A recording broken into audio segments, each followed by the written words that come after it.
आजकल कोई भी भरोसे के लायक नहीं है भैया, चाहे वो आपका दोस्त हो, रिश्तेदार हो, चाहे पड़ोसी हो। मैं ऐसा क्यों बोल रहा हूँ भैया? एक घटना हुई है वाराणसी के अंदर, जहाँ पर एक 19 साल की लड़की के साथ गैंगरेप हुआ है, वो भी 7 दिनों तक, और जिसमें 23 से 25 लोग शामिल थे। अब यहाँ पर ट्रस्ट की बात कहाँ से आ गई?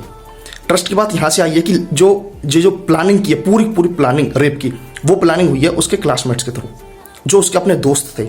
ठीक है, कहीं ना कहीं इंस्टाग्राम से मिले हुए, कहीं ना कहीं क्लास में पढ़े हुए, और वो घर से 29 मार्च को वो घर से निकली, ठीक है, हुक्का बार के लिए अपने दोस्त के साथ। और भाई साहब वो मतलब 4 तारीख तक आई नहीं घर, ठीक है, 4 तारीख को शाम को वो घर पर आई है। और सोचो 1 हफ्ते तक वो बिल्कुल बाहर रही, और 1 हफ्ते उसके साथ जो रेप हुआ है वो सिर्फ और सिर्फ हुक्का बार में नहीं हुआ, उसे अलग अलग जगह पर ले जाया गया, उसे होटल में ले जाया गया, उसे फार्म हाउस पर ले जाया गया, और उन दोस्तों के अलावा भी जो ग्रुप में और लोग आते थे सेक्स के लिए, ठीक है, उसके साथ रेप करने के लिए। तो उन लोगों से कनेक्शन कैसे था, कैसे हुआ, क्या चीजें हुई, ये एक तरह से सीधा सीधा दूसरा निर्भया केस है। ओके, और वो जो लड़की थी वो स्पोर्ट्स मतलब एथलीट्स थी, स्पोर्ट्स कोटा के लिए कॉलेज में जाती रहती थी, ओके, प्रैक्टिस के लिए।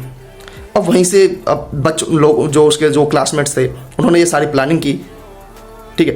अब पुलिस के पास कंप्लेंट कब आई है? पुलिस के पास कंप्लेंट आई है 5 को। पुलिस ने सारी चीज़ें रिकॉर्ड की, सारी चीज़ें सीसीटीवी वगैरह सारी चीज़ें देखी, तब जाके 6 तारीख को लोगों को पकड़ा। 6 लोग पकड़े जा चुके हैं भैया।